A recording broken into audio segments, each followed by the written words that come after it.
Be excited, guys. Tonight, part 2, investigating Babylon. Let's look at some of the concepts of Babylon. Now, as we talked about previously, we will review scripture, but this, obviously all of it centered around the story of the initial building of the kingdom and the tower, the city of Babylon post-flood, a couple hundred years after the flood of Noah. So all of it's based and centered around scripture. But we have lots of history that was not recorded in the scriptures that give us great indications about that time period, that region, that era, and we're going to be talking about some of those tonight. Genesis 11, 8 through 9. So the Lord scattered them abroad from there over the face of the whole earth. They stopped building the city. Therefore its name was called Babel, because there the Lord confused the language of the whole earth. And from there the Lord scattered them abroad over the face of the whole earth. So guys, this is the scattering that happened with Babylon. They were trying to build this, trying to create their own authority, but the Father did not want them to continue this. So therefore he scattered them, so therefore they stopped building the city.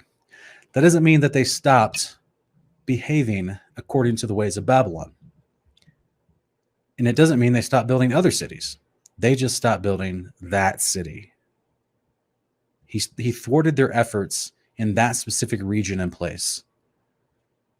But these people that were spread out, it doesn't say anything about them converting to the ways of Yahweh and coming into repentance. It doesn't say that they stopped their bad behaviors or their religious idolatry or their pursuit for total control and power and authority over themselves. It doesn't say any of that. It just says Father stopped what they were doing in that place, that region, that location, building that city and that tower. So therefore, that people group, now not being able to communicate with each other, spread abroad over the face of the earth, went back to their lands where they originally were pulled from. Because remember, these were people that were pulled together that were already expanding, because this is what the book of Jubilees tells us, right? Chapters 8 and 9, that Noah had brought forth his sons and his grandsons, and he apportioned huge portions of land to all of them as their inheritance. Those people went out to live and, into those areas to create their families. So therefore, when a centralization of power and peoples became what we were reading in Genesis 11 as ancient Babylon, those peoples were drawn from the areas they had been living for the past few hundred years in order to help build the city and this tower. So now that project has been thwarted and destroyed by the Father, they're going back to their lands. But now they don't speak the same languages. Now they all speak different languages. So therefore you have a different culture that develops for every people group that went back to their different regions they were living in. And that's what we're going to look at, some of those cultures tonight. We're going to look at 3 of them specifically: India, Egypt, and Greece. Let's look at India real quick. Not only do we see common architecture between India, Egypt, and Greece, as well as Mesopotamia, the Middle East, what is modern-day Turkey but was ancient Greece. I mean, you've got pyramids, ziggurats everywhere, especially in Egypt and northern Middle East area, what was nowadays called either Iraq or Syria, Lebanon, Turkey, those places. I mean, there's ancient ziggurats everywhere. So, I mean, we're not even talking about the more later ancient ziggurats that came about in North and South America, but just these from this ancient region from where they were initially dispersed after the project of the Tower of Babel. But India became a unique and vast culture of, not only do they flourish and have a large country to flourish within, but their culture was rich with artistic interpretation of their religious beliefs and of their culture, their artwork. Lots and lots of rich culture, rich artwork. So we see India that has these concepts of, they were still continuing to build towers. They just weren't as big. They still were in this mindset. Like I said, just because they were dispersed from Babylon doesn't mean they stopped practicing the behavior they were doing at Babylon. Just that building project at Babylon was stopped. They just went back to their own homelands and just carried on in their own culture, their own language now. And that's what we're going to dig into a little bit. So they had their own pantheon of gods, just like Egypt and Greece. And all those gods had different names. There was different drama. It was their own left, right wing paradigm. It was their own internal thing for the people to talk. I mean, they have great vast stories in the Bhagavad Gita and other ancient Sanskrit writings from India, how those gods fought and warred with each other. And they had incredibly strong, powerful weapons that they made war with each other with. Did you guys know that the idea of reincarnation started in ancient India? And it was actually something that these gods, by the way, this god here, Shiva, that you're looking at, he was supposedly 7 to 8 feet tall. Yeah, I'm going to suggest these gods. And this is consistent with much of the artwork in ancient India, is that these gods that they worship, not only were many of them of the actual Aryan race, but they claimed to be Aryans, but they also were 7, 8 feet tall.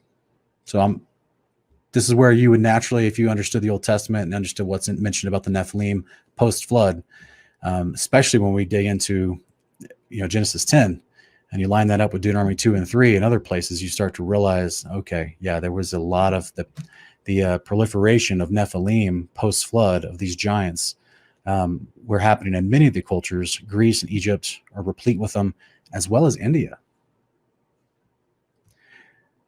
But these gods had weapons that were always a part of them. This particular one here, this particular god is called Durga. And he is riding an elephant, guys. How big is an elephant? That's not a baby elephant. Yeah, you're right. You're right, Royce. There's nothing new under the sun. This is why we're going to see the commonality between Egypt, India, and Greece as it pertains to them practicing the same things that ancient Babylon was doing. They just took it to their new land, or they took it back to their homelands and carried on with their own distinct culture and language.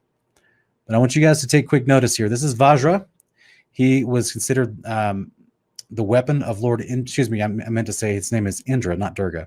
And he was considered to have this powerful weapon in his hand. It's not in his right hand; it's in his left hand. The one that kind of looks like this. I don't know if you can see that or not. And supposedly could destroy the enemy in the form of an attacking flying machine. But it also had the ability to cause rain and was a symbol of fertility. The Vajra itself is a thunder of 1,000 blades, is what they called it, forged from iron or gold and mixed with bronze or stone. You guys, the literal word Vajra in ancient Sanskrit means thunder of lightning. What's interesting here is this particular weapon is what was called the Vajra. And this has been found in archaeology all throughout India and many other countries in that region, and even north of that region throughout Asia.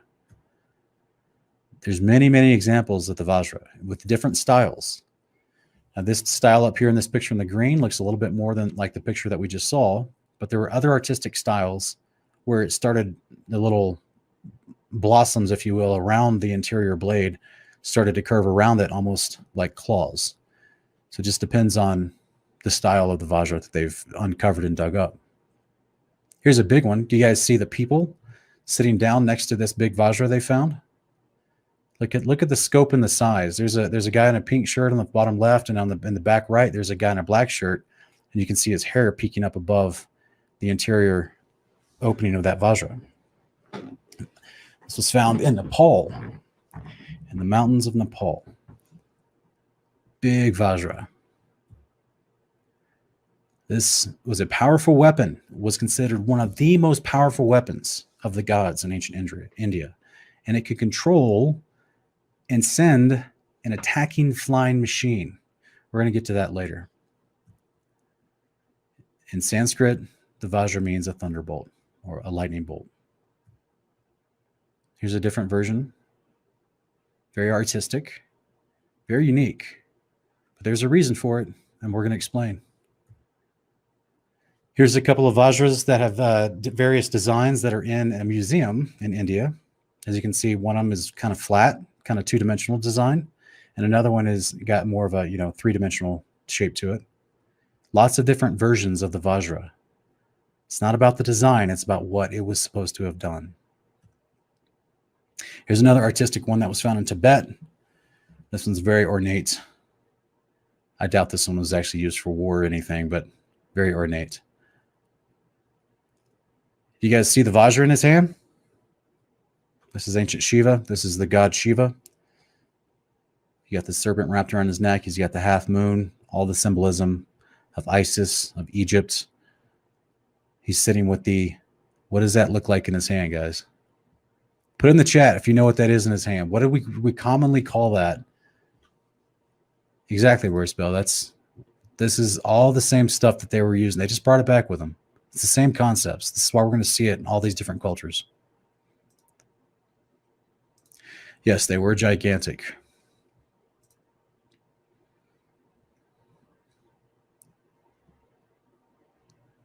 That's right, Royce. This is the Poseidon stick. This is at least what we in our culture have always, like most people that grow up in the United States, they're not introduced to a lot of culture from India through TV, movies, sitcoms, things like that. But we have been indoctrinated with a lot of ancient Greek culture.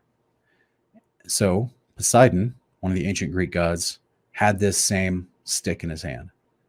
And it's not a coincidence, guys. You guys remember when I just showed you in the museum? Look at the 2D. Look at the two-dimensional flat version of the Vajra. And I tell you, they have different artistic. Yeah, it's the Master Soup. It's the trident. It's the artistic version of a Vajra. This one just has an elongated pole with it. And there's a reason for that. And I'm going to show that here in a minute. Here's another one. Looks like a sai, huh? Looks like from, like a weapon from Japan. It kind of looks like a sai. It's a flattened two-dimensional version. Oh, look, this is from Japan. This is a more traditional looking Vajra from ancient India, but it was from ancient Japan. How interesting is that? Miss Marcia, yes, they did have tech that we don't know have a clue about, and I'm showing it to you on screen right now, and we're going to go into what the tech is about it. Elias, it's possible. I mean, what I'm about to finish explaining for the rest of this, it's very, very possible. So this is from ancient Japan. Does this look familiar, guys? Just in case you want some modern artistic interpretation. Suddenly you wondered why these TIE fighters are shaped so strangely. Just an idea. Just throwing that out there for fun. Just for you Star Wars fans. Oh, but what about you Star Trek fans?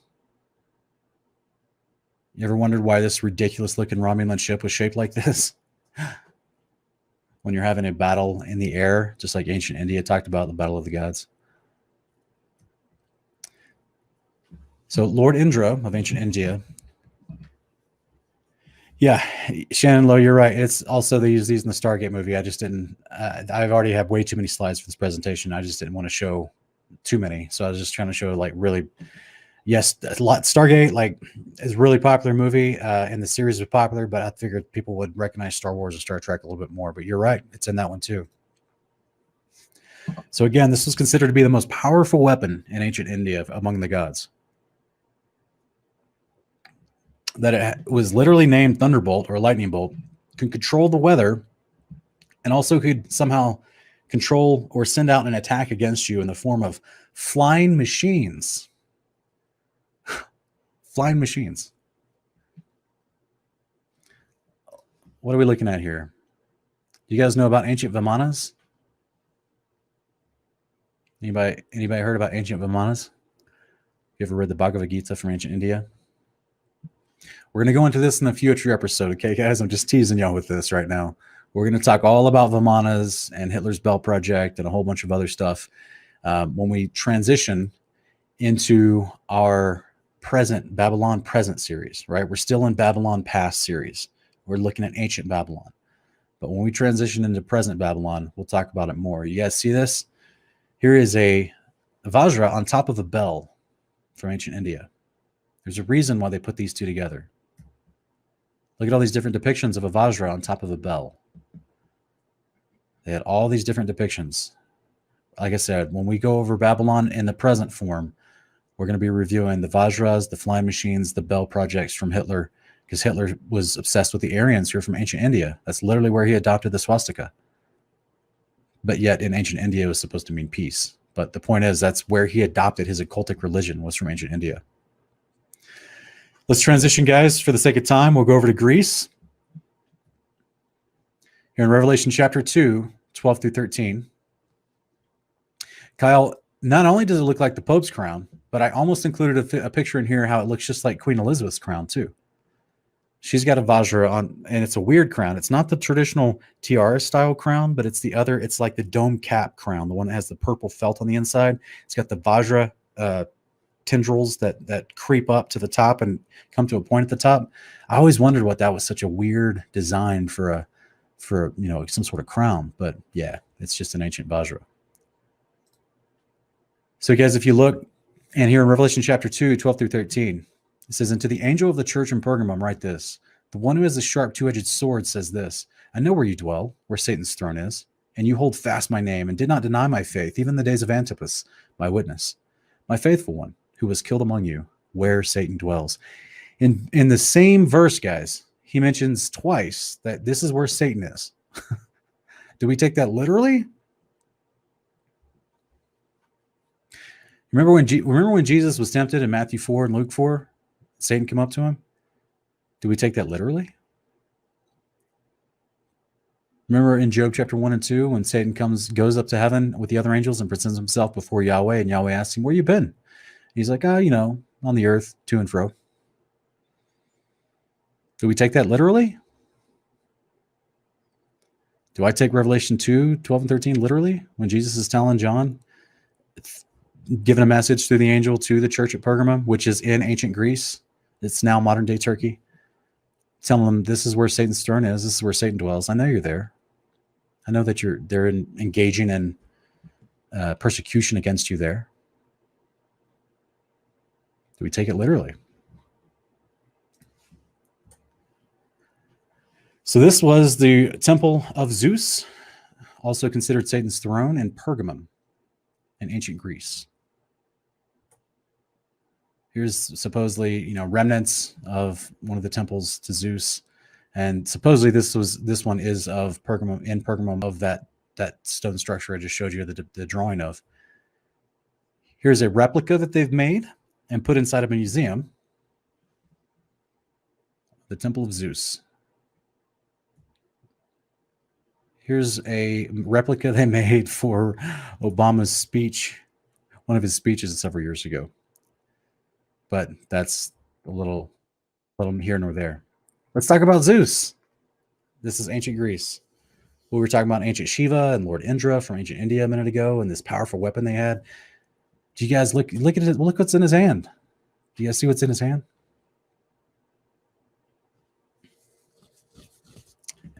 Here's a Vajra. Here it is again. Here he is again with the Vajra in his hand. Guys, but ancient Greece called this his thunderbolt. You guys remember what the word Vajra means in ancient India in Sanskrit? It means thunderbolt. It's the same thing, guys. They're everywhere. Here's a coin from 6th century BC. So it's the thunderbolt, the Vajra on a coin from ancient Greece. Here it is again. Here is a literal coin of Zeus, supposedly, holding a staff with a Vajra on it from ancient Greece. Thunderbolt. Oh, by the way, just for fun, here's Emperor Palpatine with lightning coming from his hands. Remember in the storyline of Star Wars, how he was supposedly the most powerful because lightning could come from his hands? Nobody else could do that. Interesting, huh? Thunderbolts coming from his hands. What about modern incantations like Iron Man? Directly from the palm. Remember the statue, the picture in the statue of Shiva holding the Vajra? He's got the all-seeing eye in his hand. Most of you guys already know that's a huge thing in the occult. That's where the power comes from.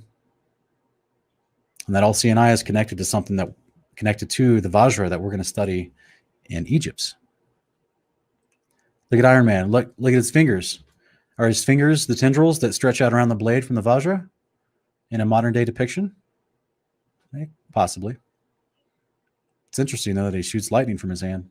And he shoots a photon blaze or something like that, laser blast from his hand. But this is the first Avengers movie that happened in 2012. Now, most of us already know that these are all patterned after ancient Greek gods. So you would have the Hercules character is like the Captain America. I mean, he's literally got, he's got the star of Apollo on his shield. He's got the wings of Nike on his head. You've got literal Thor there, who can shoot lightning from his hand, from his Mjolnir, from his axe. Then you got Iron Man standing there, another incantation. But what happens in this moment in this movie is they actually start getting in a fight. Thor hits him with a lightning bolt from his hammer, but he guards it with his hand, but it doesn't hurt him. In fact, he absorbs it and shoots it back. That's going to matter, guys. That's going to matter. I know you guys might think, well, man, he's just taking pieces of similarity from a modern day movie and trying to apply them. Guys, the symbolism is going to matter because we're actually getting into the tech of what the Vajra could do here in just a minute. I'm just building. I mean, we're only 27 minutes in.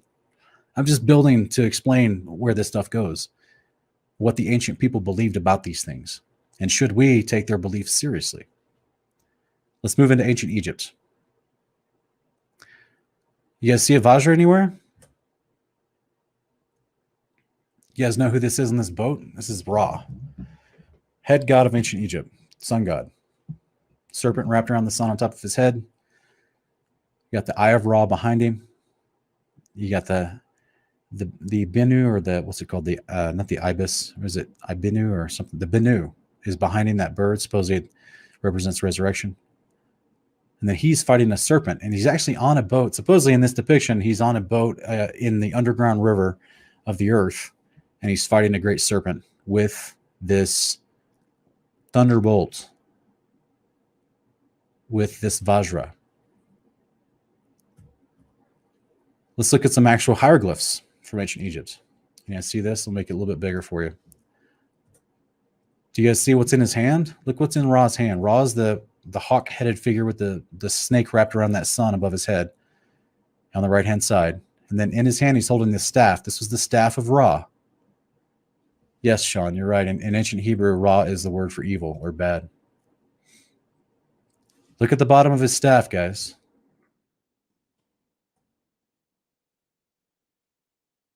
This is the staff of Ra that carried great power, that he could fight other monsters with great power. And it actually helped him control the eye of Ra. That's in the myths. I'm not going to put that on screen because that's actually just in the myths of ancient Egypt. So it's hard to verify, but that's what they claimed. Here's another depiction. We see the staff of Ra being held by this guy on the wall. There's the Vajra at the bottom. Remember, it's various depictions. And you might be saying, well, Sean, that doesn't look like exactly like the other Vajras. It's much more simplistic. Well, I mean, and it's upside down. I thought, but it's his staff, and like the top of it, it's a long staff. It doesn't even look like the trident that much. I'm going to show you guys in just a minute how all this correlates. We're building. Here it is again, with Ra again on a tablet that was found with hieroglyphs on it in ancient Egypt. Here's a Tesla coil in modern day science. This was actually a picture supposedly from approximately the early 1900s. And this was a Tesla coil in one of Nikola Tesla's factories. And the lightning that is coming out around the center rod is coming out in the shape of the Vajra's tentacles, or tendrils, I should say, the shape of like the claw pieces that are coming up around the weapons that we looked at that were recovered from archaeologists.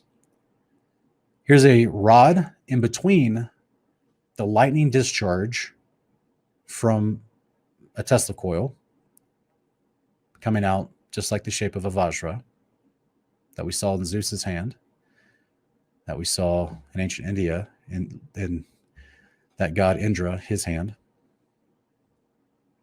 Here's a double-ended Tesla coil shooting out the same pattern, a double-ended Tesla coil shooting out the same pattern. In case you wondered why the Vajra, there's incantations of the Vajra that were double-ended. And then we see like the staff of Ra or the Poseidon trident that's only one-ended. Here's another picture from this one's actually from 1898. Is Nikola Tesla sitting in his factory, sitting underneath the electrical discharge that's coming out like the Vajra that we saw in the hand of Indra and Zeus. It's Nikola Tesla. If anyone's unfamiliar, this guy was an inventor, an engineer, electrical engineer. And he invented about most of the things that are in your car, transmission, most of the engines, your radiators. Like, he invented a whole bunch of stuff that people never give him credit for. And he's got 300 patents on file in the U.S. Patent Office. And one of the things that he invented was this Tesla coil concept that could actually discharge different voltage, but it was with an alternating current. It wasn't with direct current like we use in our homes today. That was Edison. Edison was working with direct current.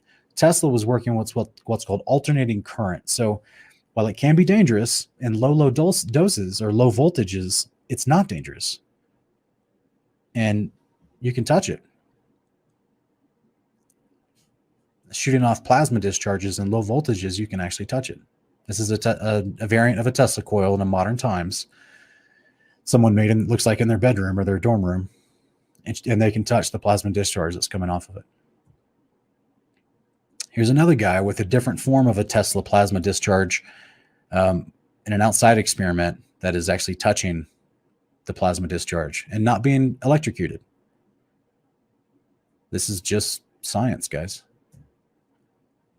Here's a lady holding her, what looks like some sort of like lightning, not lightning, but it looks like one of those lights you put up in a garage or a factory or something.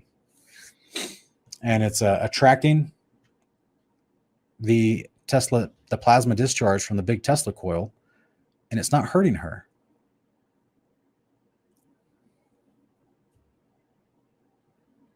Oh, hang on, guys. I forgot. Let me look at something real quick. I want to show you guys something really cool. Let me find it real quick.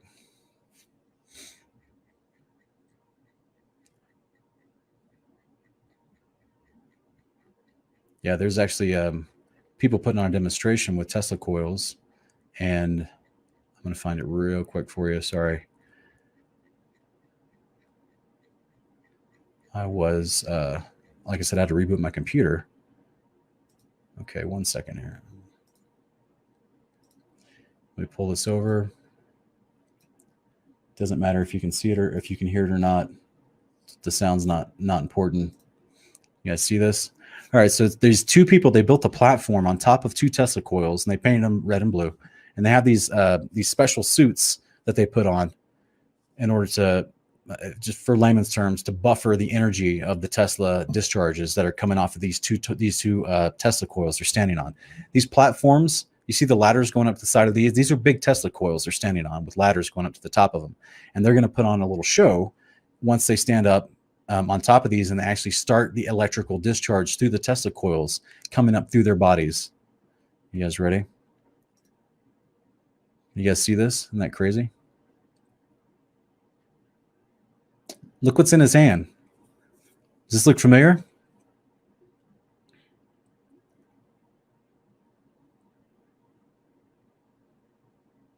Looks pretty familiar to me. Pretty interesting, huh? So they actually start fighting, showing you that under the right conditions, with the right instrument in their hand, they're not being hurt. You see that? Guys, they're literally shooting electrical discharge at each other, and it looks like lightning. They're not even being hurt. Now he's just zapping him with it, right? That the right tools, the right voltage, you can put on a show. And if the people don't know how you're doing it, they would think these guys are Thor. Yeah, Royce, it does look cool. Yeah, it looks great. It looks fun. But as long as you know what you're doing, like, it's safe because it's safe science. But, you know, if you turned up the voltage, it would be pretty harmful. Their suits couldn't contain it, but they got it at the proper voltage for this demonstration they're doing. But if you had the right tool in your hand and you knew how this stuff worked, because you knew the properties of what a Tesla coil does and how it would discharge energy, and if you could augment or turn up that voltage with the right tool in your hand, suddenly it becomes a weapon, a portable weapon. Why? Because the point of a Tesla coil is that it can actually pull out of the ether, out of the air, it can pull energy. I don't know if many people know this, but this is like in 1895, Tesla used to do experiments in Colorado Springs, Colorado. And one of his famous experiments he did was he was taking one of his Tesla coils and he put it in the ground. And the top of it was supposedly pulling energy out of the air. And then he put a light bulb like 100 yards away in the ground and it lit up the light bulb.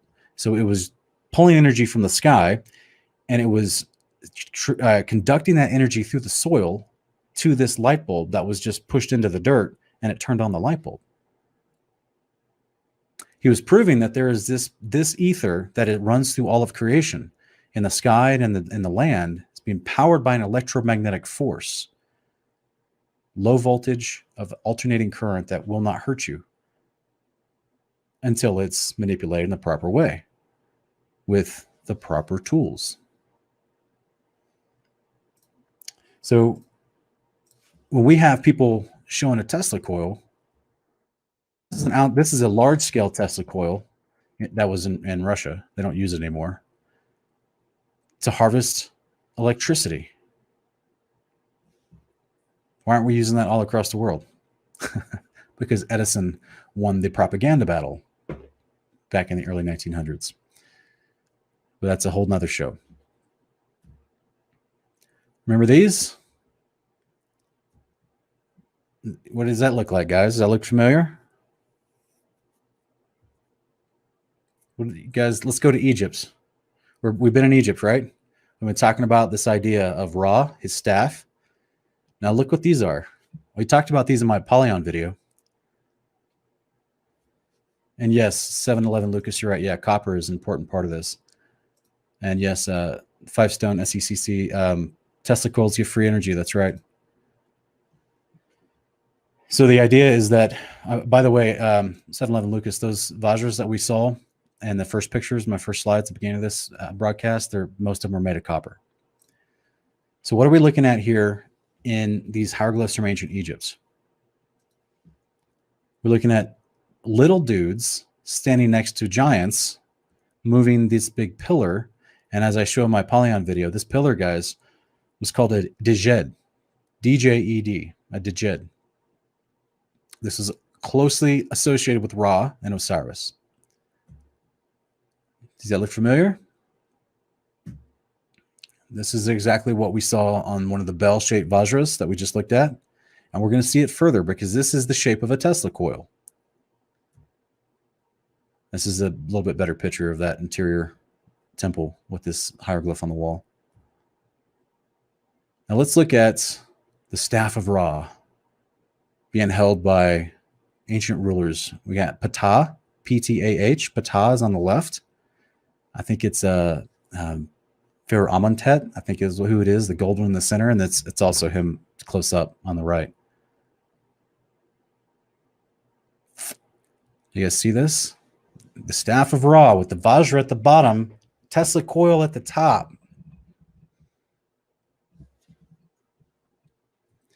Just in case you want, it's at the Vajra at the bottom, Tesla coil at the top. It's right there in their hands. You guys want to see it more directly implicated with the staff of Ra? Here we have the Ankh, represents resurrection. The Djed, which was supposedly, according to ancient Egypt, this mysterious thing that they referred to as like the backbone of Osiris, because supposedly it's what helped him transition his mortal flesh into immortal flesh. Please go watch my Apollyon video, and I break that down and go into depth about that and why he's the Antichrist that comes back. But then you also have the staff of Ra right next to it with that Vajra at the bottom. Or you just turn it upside down if you're going to use it. All this is connected, guys. Here we have the staff of Ra, the Djed, the Ankh, the serpent on the top. That's why the serpent was always a part of it, and also the sun, half of the sun below, because Ra was the sun god. Here it is, another artifact from ancient Egypt, always together. The Djed, the staff of Ra, and resurrection. So, like I said, tonight, guys, we're just building.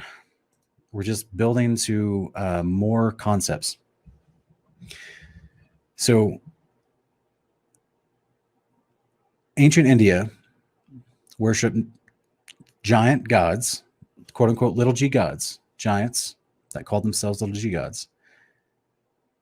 They promised reincarnation to the people after several generations. And originally, reincarnation was just for the Nephilim, which makes perfect sense when you understand who the Nephilim are, the unclean spirit concept, and why they would even hold that belief.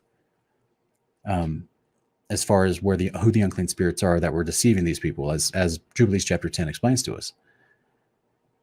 But then over time, they would start offering the idea of reincarnation to the people, to the regular people who weren't in the ruling class, as a reward for good behavior.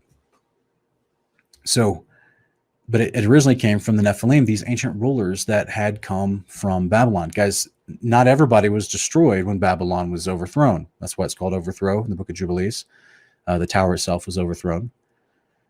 It was destroyed. The city was abandoned. The whole project, the whole building effort was abandoned because they couldn't communicate with each other anymore. So they just spread out to the different lands, as you read in Genesis 11:8. Some went to the south, to Egypt. Some went to the southeast, over to India. Others went to the northeast, into the Greek area. But they all took the same concepts with them. And I submit to you that they took the same rulers with them. And that those rulers just traveled around. It was a common practice of the fallen angels before the flood in the book of Enoch. They taught mankind the use of antimony, the flattering of the eyelids, makeup, basically. Well, that's why we see all these ancient gods from ancient Greece, from ancient India, and from ancient Egypt all dolled up in makeup. And many of them are transgendered as well. Another common trait within Babylon, both past, present, and future. But this is the same ruling class. This is the theory I'm putting forward, and there's a reason for it. And the same symbols and designs of the ancient powerful weapons we see in modern day movies by people that are making movies and trying to bring a different narrative that is absolutely 100% against the Bible, like the narrative of Star Trek and Star Wars, right? The whole story that's built around that narrative is an influx of New Age ideas and also ancient ideas from ancient Egypt and ancient India, as far as their philosophy and different precepts that are built into the idea of the Jedi Order and the Sith Order and all this different stuff.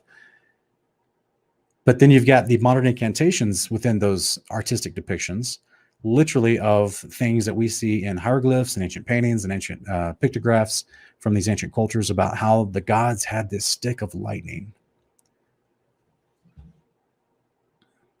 So I just want to we're building information for these series. Okay. We're going to, I honestly don't know how many series, how many parts of this series it's going to turn into. It may be 7, it may be 8. But the point is, there's a lot to look at when you're talking about what was ancient Babylon, because people say, oh, well, we don't have any record of it. They can't find evidence of where the city was or the tower was. And I'm like, bull, it's all over the place. They're using the same architecture and everywhere, all across all the other continents, all the other places where they went out and scattered out and kept building and kept doing the same behavior with the same power structure, with the same hierarchy of leadership. They just weren't unified anymore. They had their own language, their own culture. They're still doing the same anti-Yahweh behavior. And they're still ruling with power over the people that they rule over.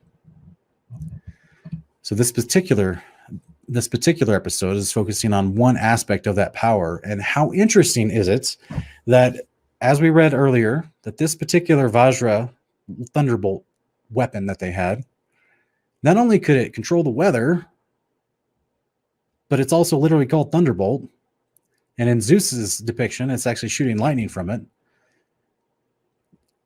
But also that it can control flying machines. Like I said, we're going to talk about the Vimanas. I know a lot of people are probably interested in that. We're definitely going to talk about that in upcoming episodes, because that's blends right into the deception of today and what's coming. And it's so ultimately, though, there's an ancient story, there's an ancient legend about Ra in Egyptian writings. And it's that the Eye of Ra, which was symbolized with the little eye that you guys see, the Eye of Ra. It's also, if you look at the one that faces the opposite way, it's supposed to be the Eye of Horus. But the Eye of Ra, the one that has the eyelashes on the left-hand side, the one that we saw in the pictograph behind Ra on the boat earlier, when he was holding that Vajra fighting the snake, that is a depiction of his power, of this all-seeing eye. And supposedly it took on different forms. It wasn't just something that was an eye as a symbol, but supposedly it became an actual animal at times, it became an actual weapon at times, and at other times it was more practical. And we're actually going to talk about that, the Eye of Ra, in the very end of this series. But there's a legend from ancient Egypt about the Eye of Ra and how supposedly he sent it out to punish mankind because of their disobedience at one point, mankind within his control, within his kingdom, and it started killing way too many of them.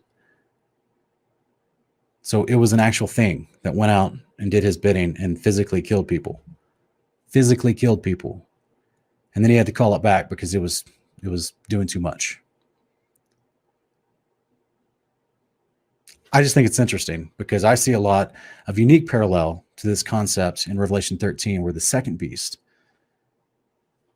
creates this image that is patterned after the first beast, and the breath of life is given to that that image that's been created by the second beast, and then that image goes out and persecutes people, forcing them to worship the first beast or killing them. Because if they're not worshiping the first beast, they're being disobedient.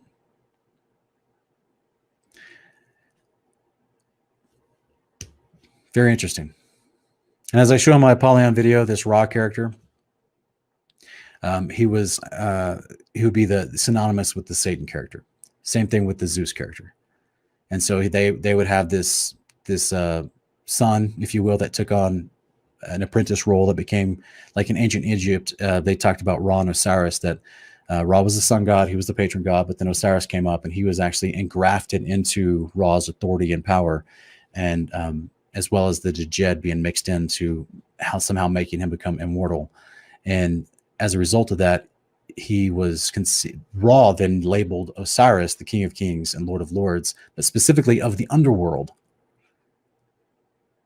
And this is where we see this Apollyon character, who's traced back to Osiris of ancient Egypt, coming out of the pit in Revelation 9, which I've shown in my Apollyon video, that is the Antichrist, that is the beast of Revelation 17:8.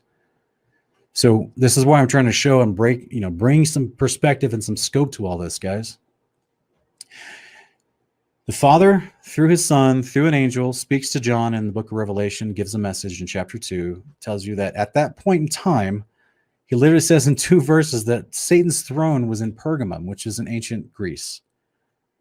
Physical place. It's a real place. Do we believe that the Nephilim are real or not? Do we believe these stories of that they would have had a leader too? Do we believe the book of Enoch and Jubilees that tells us that the unclean spirits who were called Nephilim before the flood, and then after the flood, they were just disembodied to try to attempt and oppress and attack mankind? And they were the ones that they were considered being worshipped as gods, that were influencing the new Nephilim and the new kings that were being rebellious towards Yahweh after the flood. They were all under the control of Satan, according to the book of Enoch and Jubilees. All of them. And I would posit, according to the book of Revelation, I mean, it even tells you in Revelation 12 and 13, it's Satan who gives his authority and power to the first beast. And that first beast is the one that comes out of the pit, Apollyon. This is the same structure of hierarchy of Zeus and Apollo, Ra and Osiris. I don't know the actual counterpart to Shiva in ancient India, what the god's name was above him. I can't remember it right now, but it's the same concept. They had the same staff of power. You guys remember the concept of holding that staff was mean you rule with power. That was your, we see this same type of language being used of Yeshua, right? That he'll rule with an iron rod. Well, they literally had a copper or iron or wood or stone. They would literally have a vajra in their hand, the head rulers of these ancient cultures right after the fall of Babylon. They had this literal rod that was a vajra that has on it the same concepts that we see today. If another one was made, you can conduct power through it.